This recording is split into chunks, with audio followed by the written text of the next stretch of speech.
Yep, so we're joined by Salford Red Devils ladies star Helena Walker. Welcome to the show, Helena. Looking forward to talking all things Salford Devils ladies with us. Yeah, definitely. Yeah, it's been a good few weeks for us, and I'm really happy to be asked back after my little cameo last week.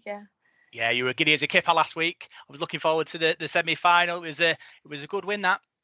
Yeah, definitely. Yeah, and it proves that everything's going really well in training at the moment, and yeah, we're just everyone's buzzing off each other, and it's really showing. Yeah, and was the ladies' parky doing fantastic? The fans are buzzing as well. Absolutely. Well, we've ranted about it for since day one, I think, haven't we, on the podcast? It's been just phenomenal what's been achieved in such a short space of time. And it's not just results, is it? It's not just the fact that winning all the time. I mean, that in itself is obviously fantastic, but it's that vibe it's given the club, the boost, the lift, that all the fans feel it. You know what I mean? And on Sunday at the game, and the ladies were coming round at half time, and everybody knows who they are. It's not like what's going on here. It's kind of everyone's invested now, and it's like I've said week in, week out. It's really been the good news story of the year so far. The steps that have been taken and the strides that have been made in a first season, well, even half a season, sitting top of the league and in a cup final. I mean, it just doesn't happen, does it? Really, for a team that, I don't mean this in the way it's going to sound, but was thrown together. It's not an organic sort of thing. This haven't all grown up together. They haven't come from the same clubs. It's just a whole group of girls who've come together, and the effort that's been put in, and we mention it all the time, the extra training that the girls do, and above and beyond, really, for what's required, and that's why we will be in the Super League very soon. Do you have how does it feel, Eleanor, in the bubble? In the bubble, obviously, you might listen to me, Parky and Paul, talking about you most of the weeks. But what's the mood like in the bubble? Oh yeah, no, it's absolutely buzzing, and I mean, since day one, I think we've clicked as a group of people. We come from very different backgrounds, a lot of us, and from all over the country, and not just this country. Like it's like you say, we are very thrown together, but something's clicked with us all, and whether it's just the love of rugby that brings us together or something else, but no, we have really bonded as a team, and I think, I mean, I've been there since day one, but with my injury and stuff, wasn't always there like with everybody else, and at times that would be hard, not because of the girls were leaving me out or anything like that. I'd just be jealous of what they were forming together and stuff like that, but no, I think that, I mean, there's such a buzz, and I think with the results that we've been getting, with getting through to the final, and the scores that we're putting past teams that have been playing together for seasons, it's such a good environment to be in, and that makes you want to go and put that extra effort in and things like that. I mean, not everybody was buzzing to be up before 8:30 to be there for 8:30 for the captain's run on Saturday morning. I think everyone was looking forward to a lion probably, but we all got there and we got it done, and actually afterwards we all said how much we enjoyed it and that we'd love to do it again. So it's just a really good atmosphere to be in. Yeah, captain's run seemed to work.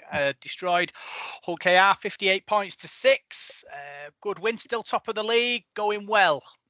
Yes, very much so. I think, I mean, personally, it's like it's a big thing being an FC fan from birth, to be beating KR anyway, but then to be beating it with the girls is a really nice thing, and to be putting that many points past them is also really good. I think we are kicking ourselves a bit to have not nilled them, but to still have put that many points past them is, I mean, we were absolutely buzzing about it, and you could see that in our faces, especially then getting that recognition, doing the pitch walk at half time and things like that, and the amount of supporters that were out and cheering for us and stuff like that, and it was just so good. Yeah, it was really good.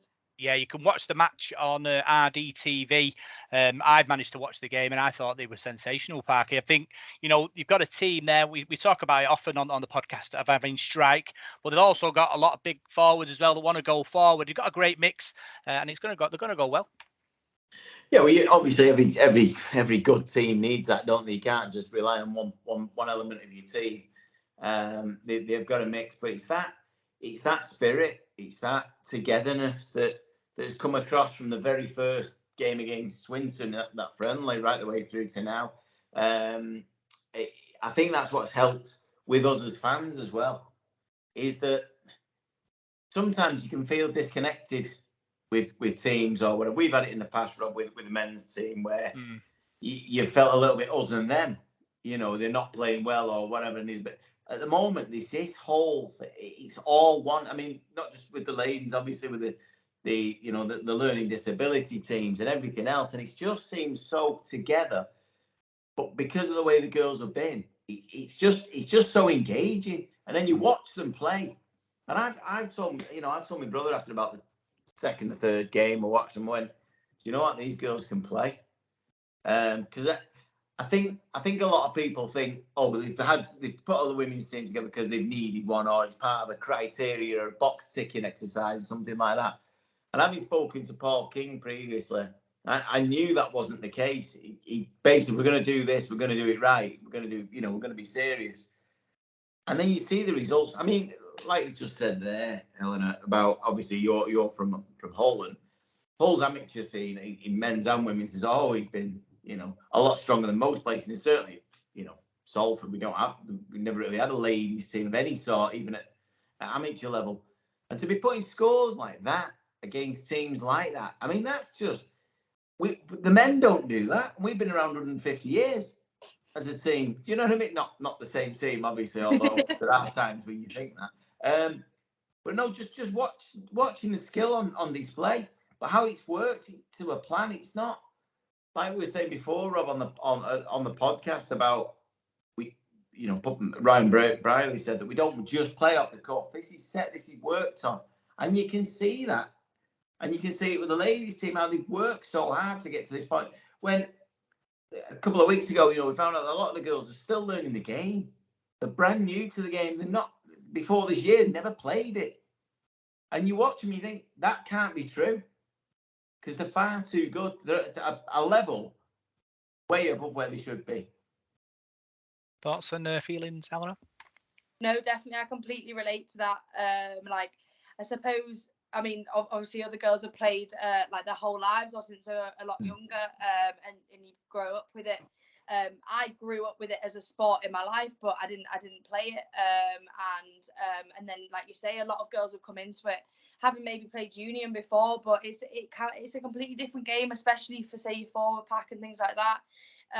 It's learning a new thing, but I think, like you say, we have just gelled so much, and we're all so down to help each other and help each other learn, whether that be like in the session and in the training, or whether that be away from it. Like if somebody's struggling with something, and they put in the chat or they've made it aware at training, people jump at the opportunity to help their teammate learn and develop, and that's, like you say, such a great environment to be in, that everybody wants to push each other. Nobody, at the end of the day, every week we go through a process where we don't know if we're going to be in that team, but everybody still wants to help develop everyone else. You're in competition with the person that you're helping, but you want to help them still, because why would you want to hold them back from developing their game as well?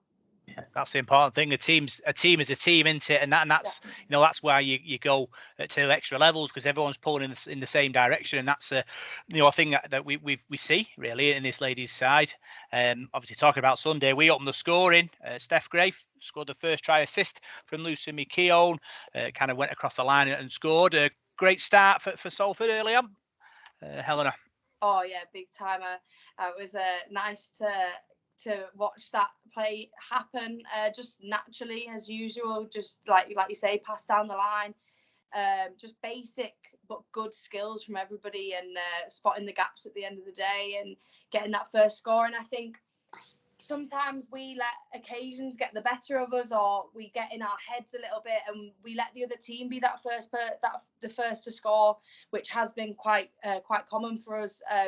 And then we kind of get that bee in our bonnet, and we're like, what, we're way better than this. We're playing their game, and that's when we get ourselves on the scoreboard. But I think we knew going into that game how we played against them away last time that we knew we could put some points past them, and we knew that we could bring out some flair and stuff like that. So we knew we wanted to get on there first and really show them what we were coming out to do that day. Yeah, we do say rhythm of the dancer. McKeown is the answer. And she was. Second try. Lovely assist by Louise Fellenham. Sent her over the line. And so we're 12 up with a kick from Demi Jones. Yeah. I mean, like you say, she's the answer. Her dancing feet, every time I watch them in training, in matches, I lose them. I don't get it. I trip over my own feet watching her. I wish I could do something like that. I mean, my knees could only dream, but like you say, top class, and say she's only just started playing league. I mean, what there's not much more you can say, really.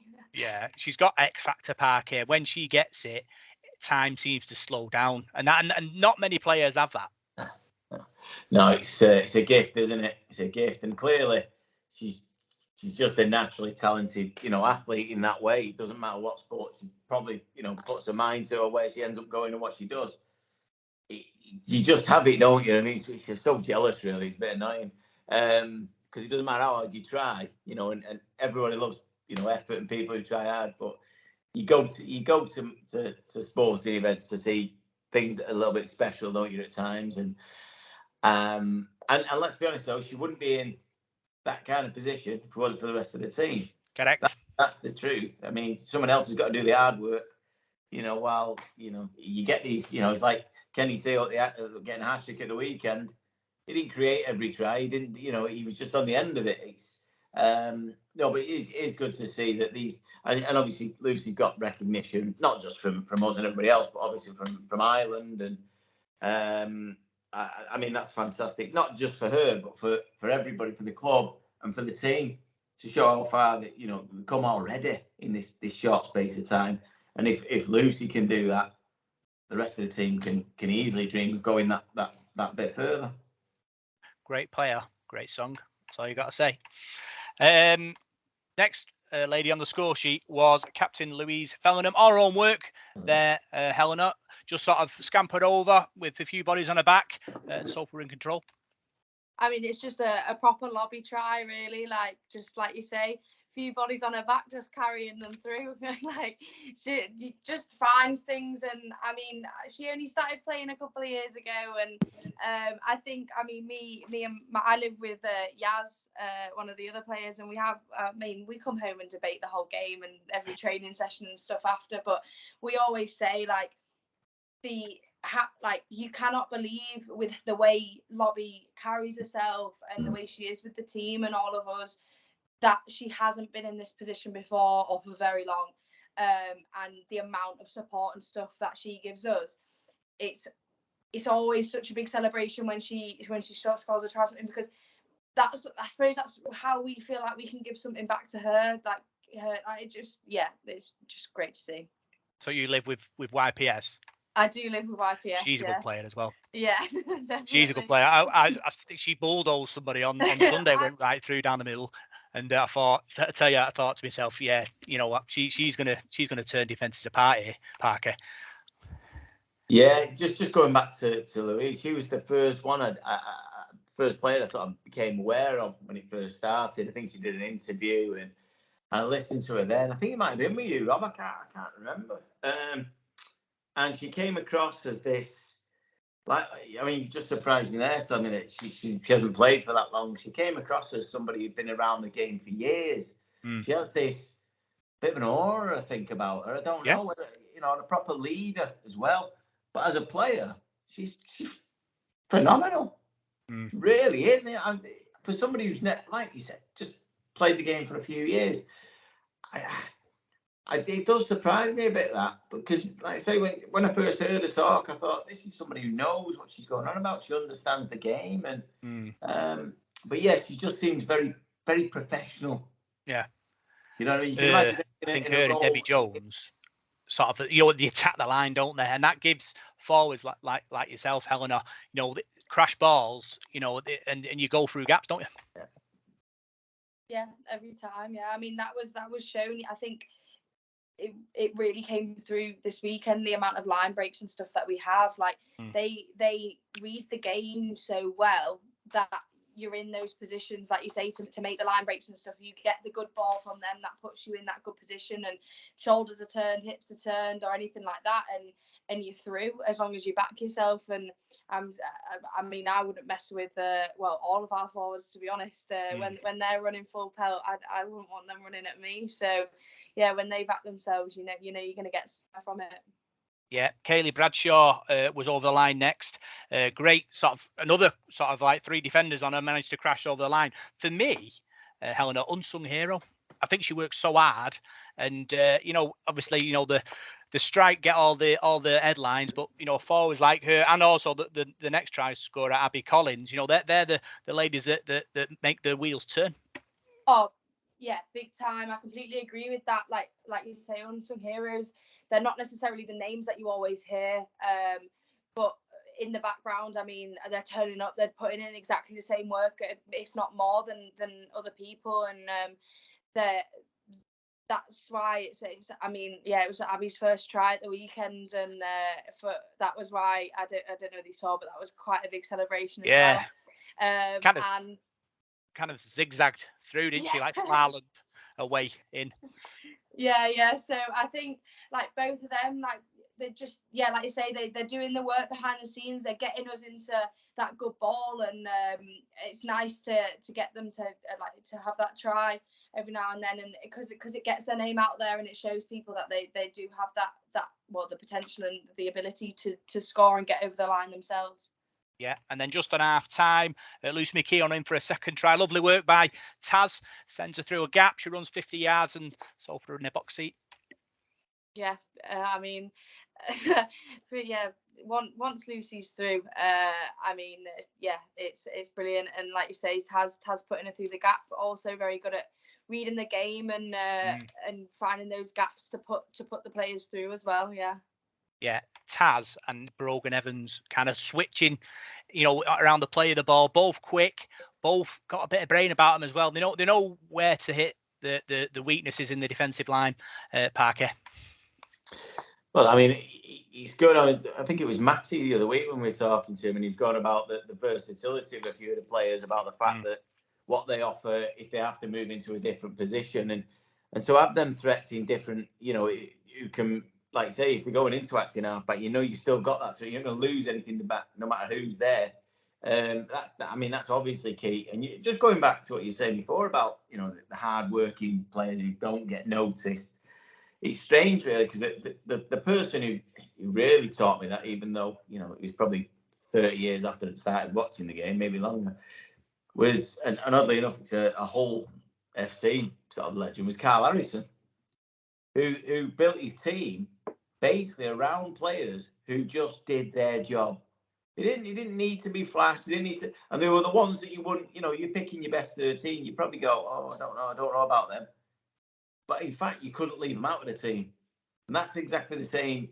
We've clearly got that in the ladies' team, that there's players there who won't get that recognition. Maybe not. They're not going to score as many tries as Lucy, or they're not going to be, leading the team in the way that maybe Louise will, or whatever.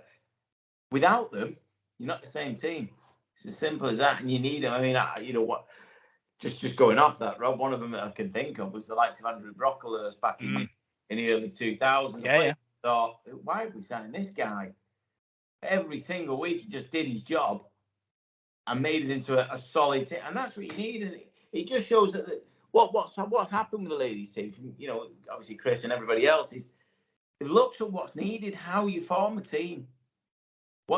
There's no point having 13 glamour players who are just going to try and score every time or whatever.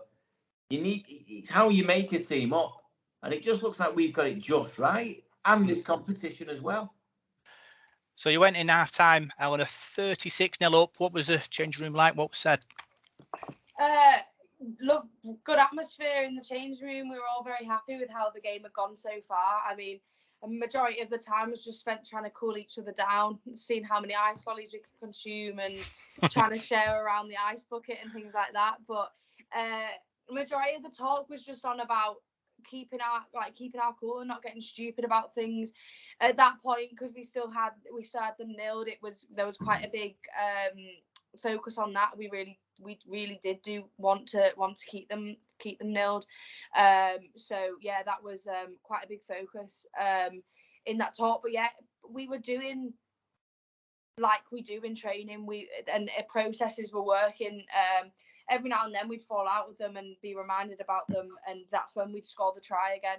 So we knew things were working and it was showing. So it was just a case of keeping on with that and just keeping people going. I mean, I think a lot of us came off the pitch on Sunday and maybe didn't find it as bad as the week before because we had the stadium and there was a bit of an airflow coming through and things like that. So the conditions maybe weren't as bad, but it was still hotter temperatures than a lot of us have ever played in before. And you've got to make sure that everybody's keeping safe and keeping hydrated and stuff like that. So it was a lot of focus on that as well, and also making people aware that there might be some roll-ons and roll-offs that you're not usually going to see every game, but you've got to look after people, and there's people on the sidelines that are completely fresh at that point, so they're ready to go, and they'd rather have people giving absolutely 100% on that pitch than people needing a bit of a breather. So yeah, that there was just it was pretty chilled to say because we were happy with how it was all going, but it was just little reminders and things like that. Yeah, second half started well. Taz went over for her try, all her own work, skipped through the defence and scored. And then Steph Gray got a second, pinged out to the wing, carried a couple of defenders over the line. Two from Steph Gray, unfortunately, got injured in the dying seconds and probably could be out for the season. That'll be a big blow for the ladies, that, Helena. Yeah, definitely.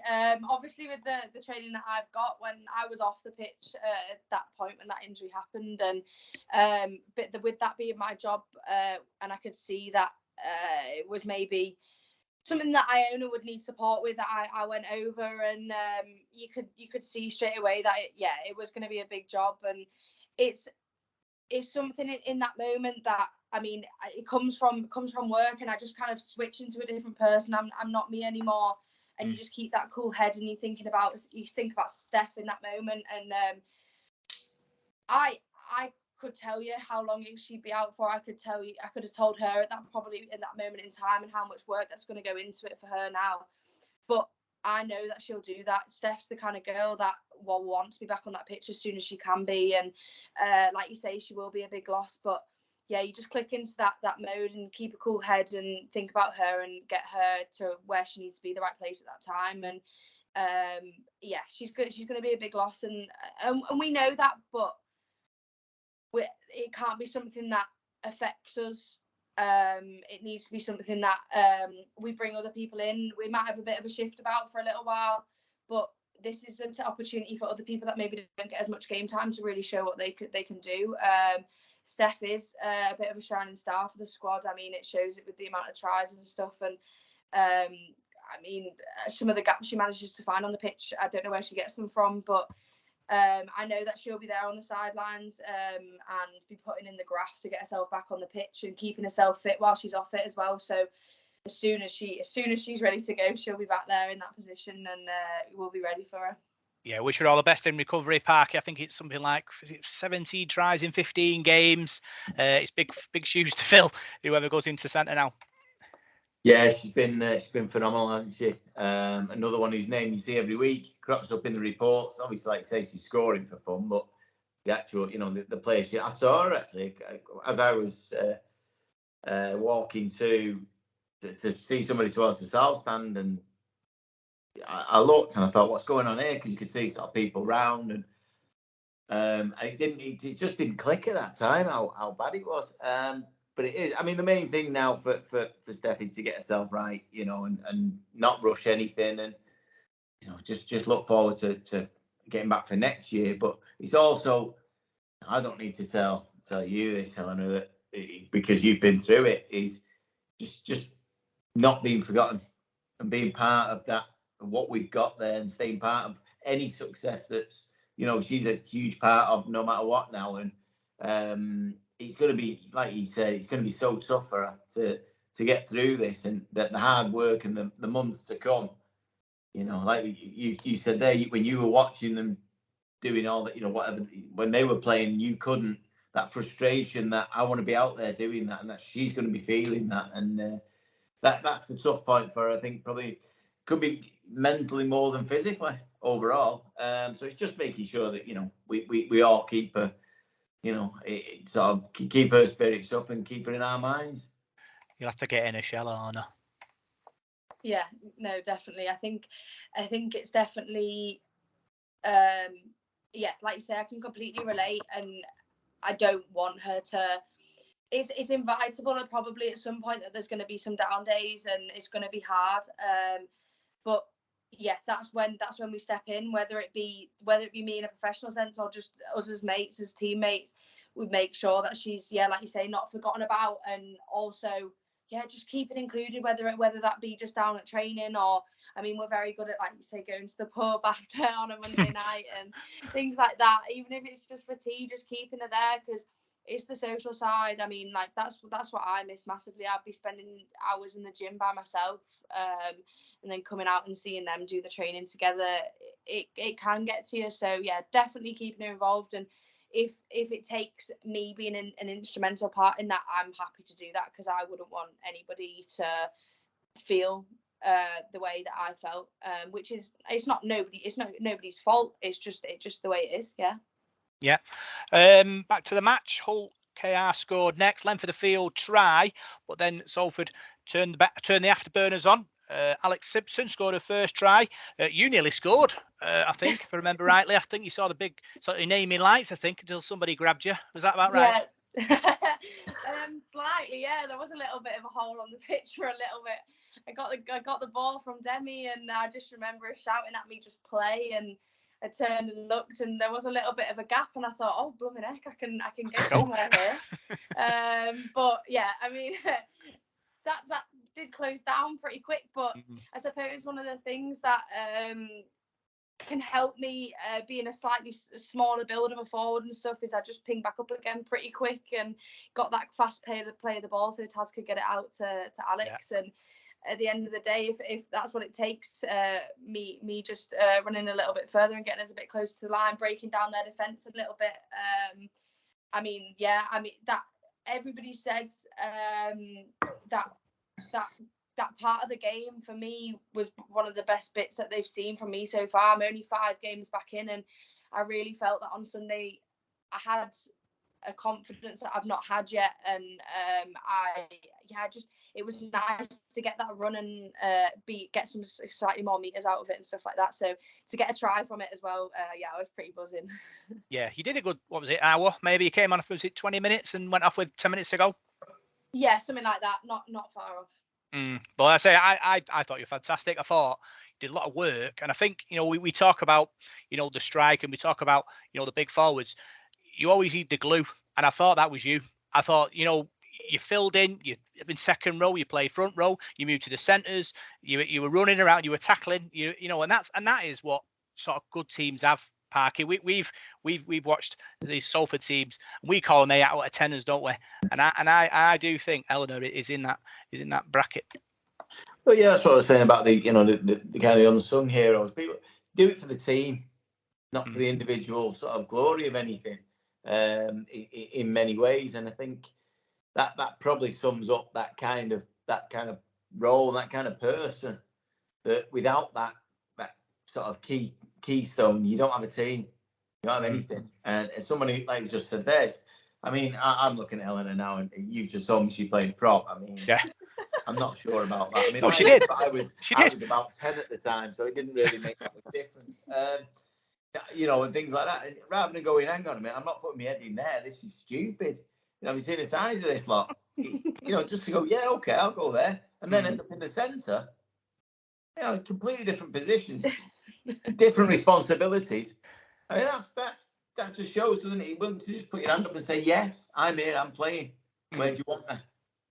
And I knew we were going to talk to her, so I was thinking, what's she going there for? What are you doing there? Going the forwards, get in the back row, get in the centres. But no, she's driving the ball in, making her tackles, and that's what it's all about. Helena. Yeah, no, I was chatting to my dad. I played a prop and loose in the game against Dewsbury the other week, and I was chatting to my dad afterwards, and I think that's the fastest progression anybody's ever had from wing to centre to second row and then prop and loose in 5 games in one season. And I think he's probably right. But and I remember when Batesy told me I was going on, and I just thought, wow, it did cross my mind for a few seconds. I look out, and rugby is such an inclusive sport, so you do get people of all shapes and sizes, and I'm looking out on that pitch and I'm thinking, those girls are a lot bigger than me. And it did scare me for a slight moment, but I think like you say, you just kind of get on with it for the team. They needed someone there at that time, and even though possibly I'm not gonna be the best player in that position, I'm gonna make the most of that position for my team and do what I can. And if that is literally just making some tackles and holding that defensive line there, then that's what it is for me in the middle. Or if it is me getting the ball out to the winger and scoring that try down the edge, then that's what it is as well. As long as I'm on the pitch at this point, I'm absolutely happy to be there. And I think obviously that just comes from being off it for so long, but I'm absolutely loving it. And I remember I did chat to Batesy after last week, and I said, I don't think I'm a prop, and I think and I just and I think it gives me this mad confidence that I am a prop and that I can run at these girls that are probably twice as big as me. And then I ended up going back to him on the Wednesday, and I was like, I don't want you to think that I'm taking myself out of a position, like if you need somebody in a position. And I was just backtracking because I feel like I can do it if I need to be there, and it might not be my most preferable position, but if they need someone there at that time, then that's where I'll be, and I'll just make the best of it. Yeah. Chris Bates says his head's exploding now. He's thinking I could play her anywhere back.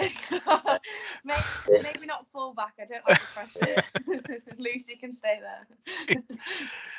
Yeah. So next try, Kaylee Bradshaw's second try. Lovely work by Alex Simpson. Sends her over for the score. And then the final try of the afternoon, Alex Simpson cutting from the wing, bit like Tom Johnson's try against us at Wakefield. Burst through the line, took about 5 or 6 Hull KR defenders with her and went over the line for a fantastic score, Helena, and put the cherry on the cake for Salford Red Devils ladies. Yeah, definitely. She's one with some dancing feet as well, Alex, and it really shows her coming through all those players. And I was watching the game back yesterday, and I remember watching it and just thinking, where, how, what, like seeing her go through. And Alex is definitely one she's got a wise head on her shoulders, and she doesn't keep that to herself. It's constantly trying to build on everyone else, and she's always there on the pitch giving us pointers. And if somebody's like maybe a little bit tired or struggling with where they need to be at that moment in time, there's always Alex's voice coming through and helping you out, which I'm always grateful for. And it's nice to see her getting over the line a couple of times. Yeah. We don't call her Great Britain's Teachers International for nothing, do we, Parker? No, Another one for the list. Another international. Yeah. So great win, 58 points to 6, and obviously still top of the table. Helena, have we started to sort of dream yet? Oh, I don't know yet. We still have our plans in place and our targets as well. It'd be really, really good if we could do the double in the maiden season. And I think we really do have that potential. It's such a good group of girls, and the talent in there is different class. We're making a statement at the moment, and we like the statement that we're making, and we want to carry it on. So I think it's definitely it's in our targets, it's in our goals. It's not going to drop from there. It's not going to change. And I think we all really, really want it. So it's not necessarily a dream. It's just a goal. It's at the top, and I suppose. Yeah, the cherry on the top would be that double, and hopefully we can start doing that by the end of the month, get halfway there. Yeah. So let's talk about you now, Helena. From Hull, what's the Hull FC Hull KR derby like as a local? I'd like to clear up that I'm not fully from Hull. All right. Just before, because everybody always bullies me if I'm from Hull. I was born in York, so not far from Hull. I lived in like a small town, but yeah, massive Hull supporter. Hull derby is, there's no atmosphere like it really. Yeah, I can remember it from a young girl. I mean, it's yeah, I don't know how to explain it. It's just that you feel such a connection with that one game or the two games in that season, and it's like if everything else had gone wrong in that season, but you'd won the two derbies, it would be the best thing ever. The Hull derby is top class, and I'd love to experience something similar to that. And I feel like being in Salford, maybe something similar to that would be a final or something like that. Yeah. Is your family particularly sort of mad rugby league family? I'd say so. My dad's side definitely is. He grew up with Hull FC supporting family from the off. My dad's written a book about the history of rugby league and stuff like that. And then when my mum met my dad, he got her into it and things like that. So they've always been supporting Hull, and then like I was going from birth basically, and same with my brother. And then as my brother grew up, my dad got into the coaching side of things with him, and grew up doing that, and playing himself. So I'd say it's definitely the thing I've grown up with. I've never not had rugby league, and I've never really not had a season ticket at Hull until I'd come to Salford, really. So obviously, massive Hull fan. Did you ever sort of play the game while you were sort of living in Hull? No, grew up. And if not, why not? I grew up being a massive swimmer. I was massively into my swimming at the time. I mean, anybody that knows swimming knows it's a massive commitment and it's a lot of time. And I did that and went through the progressions, going through like my coaching and my teaching and stuff like that. I have to be entirely honest, I never really had that full interest to want to play when I was younger. Just watching it, watch my dad doing, my brother doing the coaching. The odd time I get involved with the session, but I never really took that much of an interest of me. And it's a massive regret of mine now. I wish I had tried it sooner. And now obviously there's teams coming through and I see them back home and I'm thinking, there's probably a grassroots level that I could have joined in at. But I was massively into my swimming and never really thought of doing anything different. And then came to uni, and I feel like that was my time to try the change and go for the rugby. So obviously went to Salford University. What did you study? I studied sport rehabilitation, so very similar to physio, but just more specialised in the sporting world, basically. Yeah, give us a breakdown on that. Obviously, physio, there's different types of jobs in there, and by the sound of it, yours is like half a physio, half a strength and conditioning coach, but supersized both. Is that about right? Yeah, pretty much. It's a bit of a mix of everything. So you've got like the strength and conditioning side of things, and you've got the physio side of things, and then you also bring in like the sport therapy side of things, so with the treatment and the massage as well. It's like a big mashup of all of them, really. And it means, I mean, it's more ideal for the sporting world. So you're looking at getting people stronger to prevent the injury in the first place, and then if the injury does occur, then how you get them strong to stop it occurring again. So looking more at like the exercise rehabilitation, if you like, rather than like the therapeutic side, which physios more go down. Any questions, Parker? No. Just going back to the point where you said kind of obviously you didn't play as a before you came to uni and whatever else. And I think you said that you didn't have an interest, but it wasn't anything that even crossed your mind playing rugby league. And I think that comes because there was nobody or very few like you in terms of females weren't playing rugby league. There was no. Why would you want to be something? You don't see other people being that. Why would you think that's a viable option? And I think now that's why what you and the girls at Salford, that's the most important thing, I think, because you've now got girls on the terraces looking up to you, and they're thinking, I want to play for Salford when I grow up. Do you know what I mean? And that's a massive. It's a big responsibility. I'll say that, but it's just. I think you're kind of not trend setting, but you know what I mean. You're laying out a pathway now for the girls who follow on. You're the first team. You are that special bunch, really, in so many ways. I think Matt said it the other week, or because we come together in just one go. Before that, there was nothing, and now there's you. And behind that is what you're setting now. You're just laying a pathway for everybody else to come through. And I think so. Hopefully in 10, 15 years time, when we interview some, I don't know if I'll be here. I'll be a hologram or something. But is that a young girl from Salford, or from the local area, wherever, Manchester or whatever, is playing for Salford and says I got into it because I saw Helena Walker. Do you know what I mean? That's what and that's what you're doing now. That's what the rest of the girls are doing. You're going to inspire, hopefully, the next generation of females to be in a better position than perhaps you would have been when you were growing up. And I think it's massive. It's a huge thing, and it's about time, really, isn't it? No, Pioneer, I think that's the word you're looking for. Good word. That's what it is. That's the pioneer. So obviously you went to university. What changed? What made you think, I'll start playing rugby now? I think it comes from like at uni, especially for women's rugby. It's the setup there is so much more welcoming to people that have never tried something before.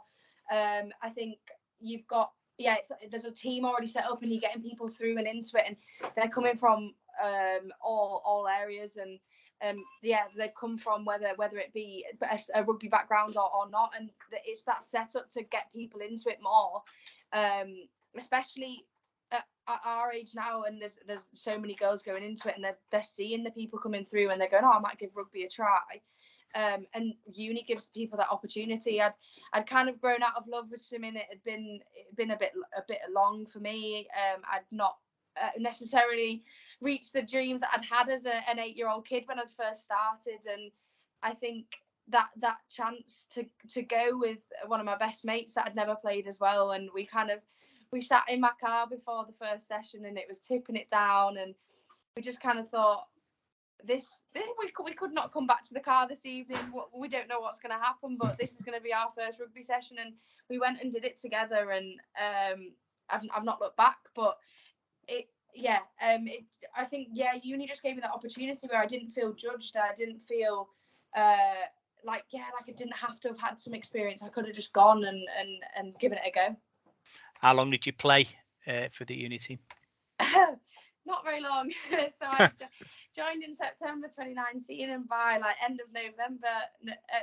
of October, November, I had my knee injury. So right. I think I'd played 3-4 games, and I did my ACL meniscus. So, and in hindsight, obviously with the degree I've done and stuff, I shouldn't have probably gone from such a low impact sport into such a high impact sport. And hindsight is a wonderful thing, but I didn't let the injury so early on put me off. I've said since that injury happened that I was going to get back on the pitch, no matter how long it took me. So it wasn't very long. I think I scored my first try in the third game, and by the end of the game I was limping off with a very swollen knee. So right. Did you know straight away that it was bad, or were you shocked when the diagnosis came in?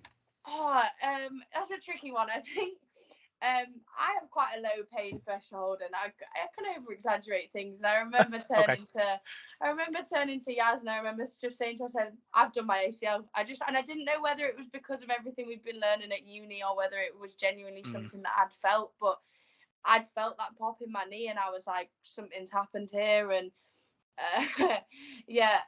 so when, I kind of kept my hopes up, but when the MRI came through, I did really know in the back of my head that's what had happened. Yeah, and you documented this on your Instagram, didn't you? And it's a journey. it has to be said, because I was following it, sort of trying to get some sort of information so we could ask you questions about stuff. And it was a real sort of like a battle to get to back to at least sort of training, really. And it was like a real journey. And you know, I was looking at it thinking, you know, she's come so far. She's only just started training. Yeah, it's been it was a long process to the off to get myself in the best position, and then afterwards it the whole thing's a process, and that's why I wanted to document it. So it's all on my business page to kind of show people that it's like I've been through stuff. So if like I understand people, I can relate to people if they're going through that same process, if I can help them. But yeah, no, it is a journey, and there's a lot of steps along the way, and there's a lot of times where there's wobbles, and you think, oh, I don't know whether I can do this, and I don't know how much longer I can do this for without getting back on the pitch. But that's where you, like, obviously you just surround yourself with the people that push you and give you that other reason to keep going and things like that, and show, to remind you how far you come. I think that's the main thing. It's like sometimes you're focusing so much more on the bigger picture, but actually looking at the small milestones that you've come through. And sometimes, yeah, you just need somebody out of your head to give you those, remind you of those things. It's an incredible journey, Parker, has to be said. Yeah, I you know, I mean, I don't know about getting back from that. I mean, I struggle getting off the sofa these days. So trying to get back, you know, to stay positive and go through all that. I'll have to take a look at that. I mean, it is phenomenal. And that's why, you know, obviously we were saying before about Steph and what she's going to go through now, and to have been through that. I mean, you're obviously, because of your job as well, but you are best placed, you know, to be with her on that and help people. And I just, you know, I mean, the thought of it, I remember, and funnily enough, I never got injured playing rugby, but I got injured playing football. I don't know why I did it. It was a stupid idea, but it took me a long time to get my head around playing football again. And I've had no problem playing rugby, but because the injury happened playing football, and for you to have it happen and then just think, I don't know what, I'll carry on playing, you know, I'll carry on playing rugby. You know, at the end of what you've been through, you know, that takes some stuff. Let's be honest. I mean, you talked about minerals earlier there, Bob. Yeah.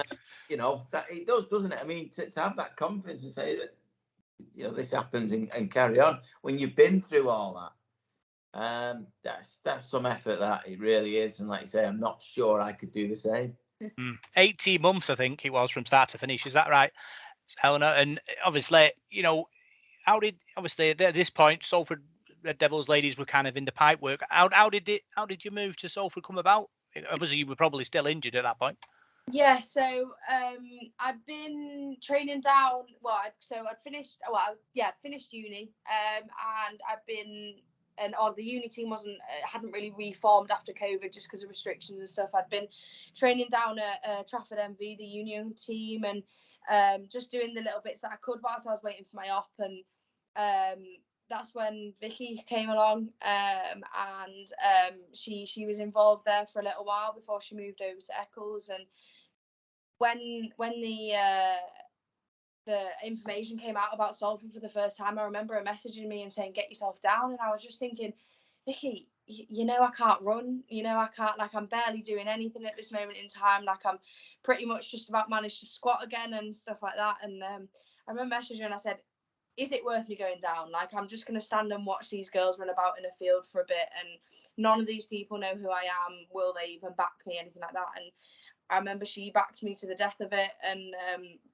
I really put a good word in for me, given that she'd never even seen me play either. And I think it just came from what she'd seen of me in training, just like, whilst I was waiting for my op, and the motivation I had. I don't know what made her back me, but I'm very grateful for it. To then have been brought into the team still injured, and being given the support that the team gave me whilst I was going through that last few stages of my rehab before I made it into the team. What was that feeling like in that first full contact training session? Because obviously, like you say, you've been, there's videos of you on your Insta running up and down while the rest of the ladies were wrestling, I think, under the south stand or whatever, and you were just sort of running up and down doing shuttle runs, I think. But obviously, getting into that sort of the squad, and like I say, the end of not the end of the journey, because you haven't played a game yet, have you? But it's a what's the word now? It's a goal, isn't it? You made it into full contact training, and how did that feel? Really, really good. And I was also bricking it. Like I remember thinking, oh God, this like everything has led up to this moment of me being back playing rugby, and I don't know, I can't remember. Yeah, I think someone was running at me first, and I can't remember who it was. And I remember just thinking, I've got to tackle this person now. I've got no excuses anymore. My knee's ready. I'm ready. And I did it, and I just thought, okay, that's the first one done. And then from there, I was just absolutely buzzing to be back in the team and being in a position where I didn't have to be asked before every drill whether I could take part in it and things like that. I just loved being able to do everything that everyone else was doing. So obviously you're involved in the training sessions, say like, I don't know, maybe 6 weeks maybe or something like that of full contact training. What was that feeling like when Chris Bates came to you and said, I'm going to put you in Sunday? Yeah, I remember going to him and saying, I'd done it a couple of months before. I said, this game's my aim, and it was the away KR game. Yeah. And I remember saying to him, yeah, that's my aim. And he said, well, if you're ready and you get picked, then that'll be a game. And obviously we got up to the week of it, and training was going well, and I felt good. And I remember being so impatient for that team sheet to come out to see if I'd done it, because obviously being at home as well, I could get some family down to see it as well. And yeah, it was really good when I was named on that team. And even though on the day when I must have been so silent on that bus for that whole 2-hour trip, and just thinking about everything, no, I was really excited, and it was such a good feeling to have my name there with everybody else's finally.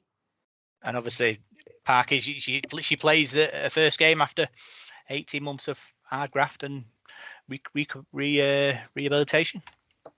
Yeah, it must be such a relief to just come through all that and finally get on the pitch and be with your teammates as well. I think that's, to show that you're offering up your part to this.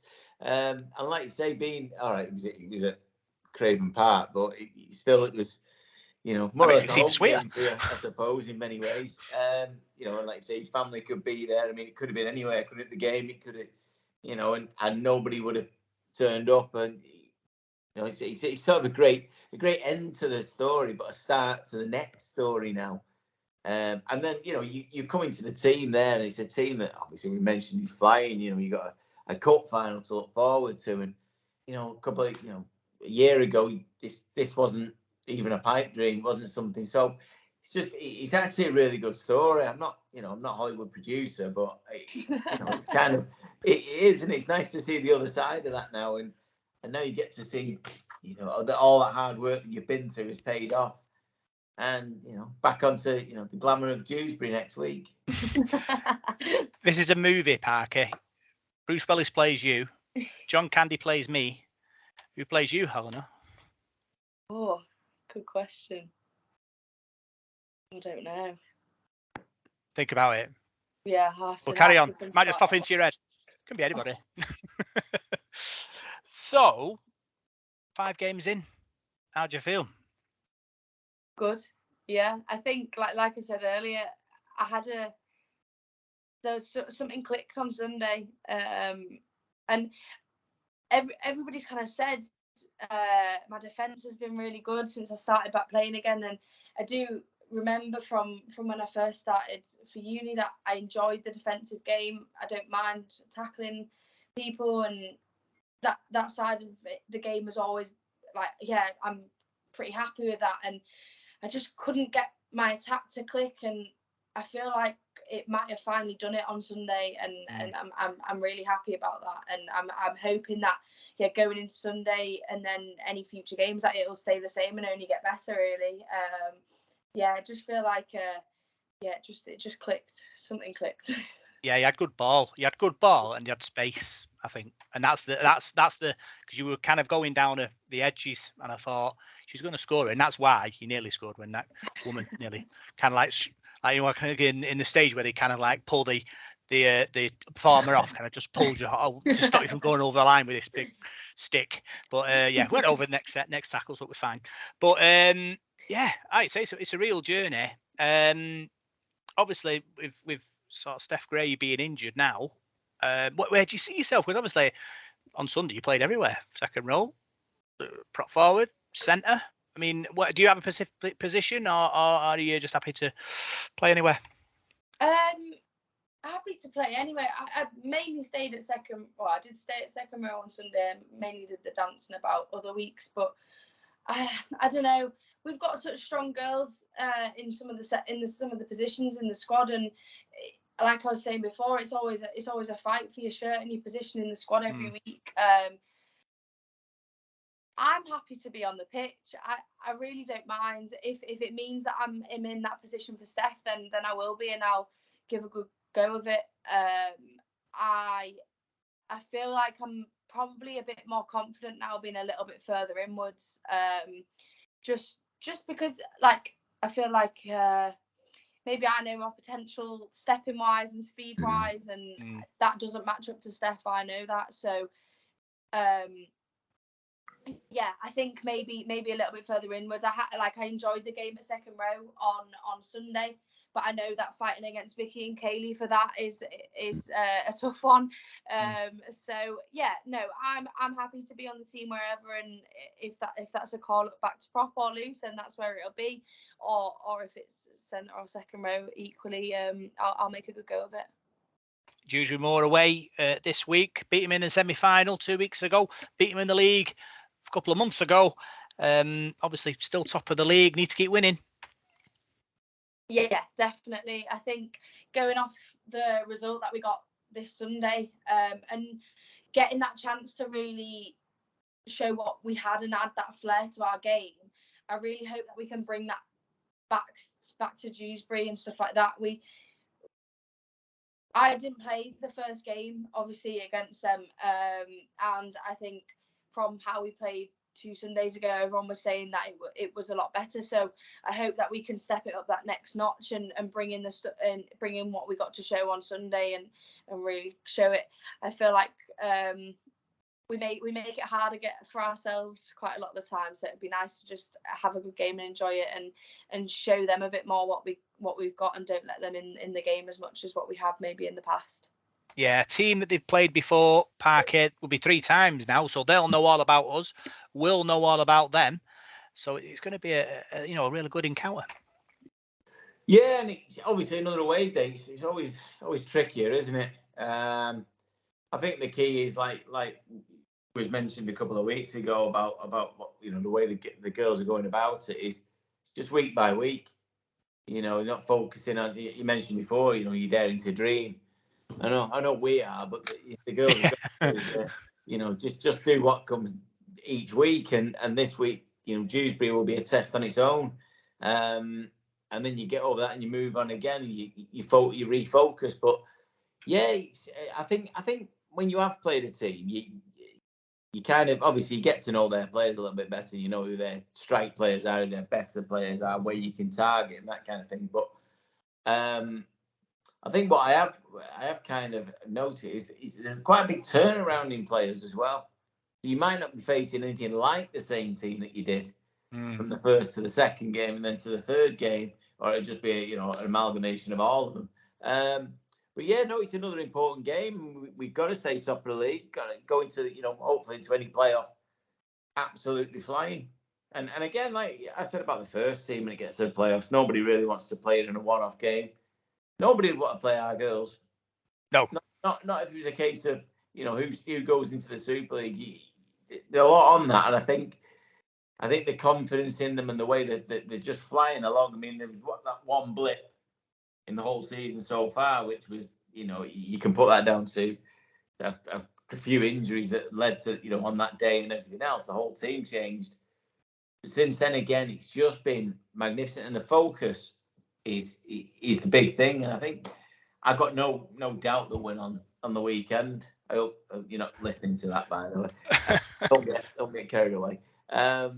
But yeah, no doubt at all. And and again, move on again. Let's try and open up a bit of a gap if we can from these other teams that are chasing, and make life a little bit easier for us, just in case. But yeah, there's no doubt for me that I think this season's going to end very, very well.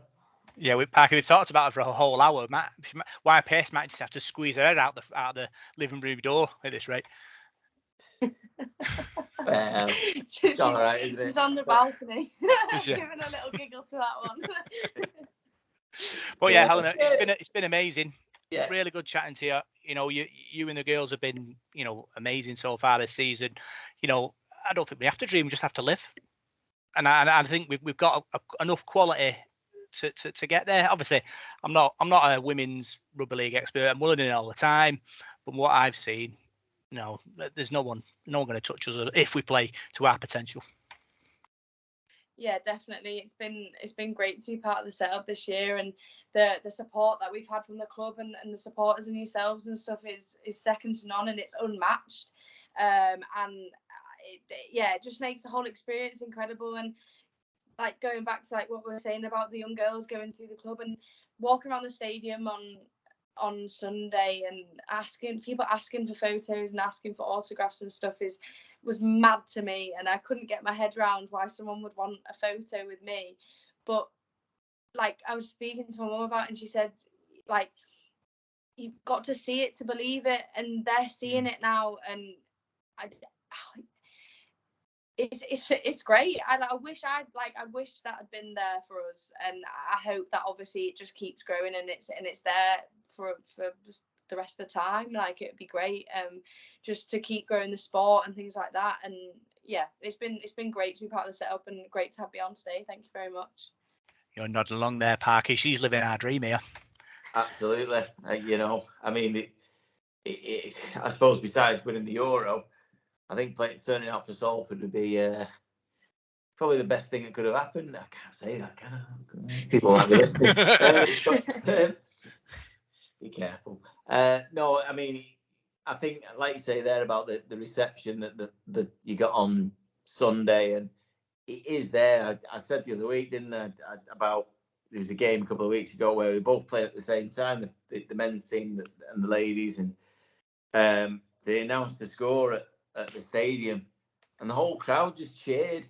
And it's like, how that's happened in such a short space of time is brilliant. I think, like I said before, I think it's the energy you've brought and the actual the passion you've shown has just lifted everybody. And I think it's certainly helped the club and its profile. And let's just hope the success continues, and we can put a bit of silverware on the shelves. Brilliant, Helena. Talking all things Salford Devils, ladies. Hope you enjoyed it. Yeah, I have. Thank you very much. Brilliant. Another great podcast, Parker. That's 2 in a week. Treat our loyal listeners. Yeah, well, when we're winning, I can talk about rugby forever. It doesn't bother me. It's when we get beat, I don't want to know. No. It's been brilliant, really has, and really enlightening as well. We'll have to do it all again. Yeah.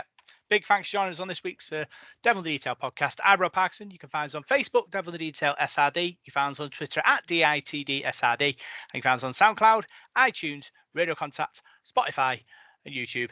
See you soon.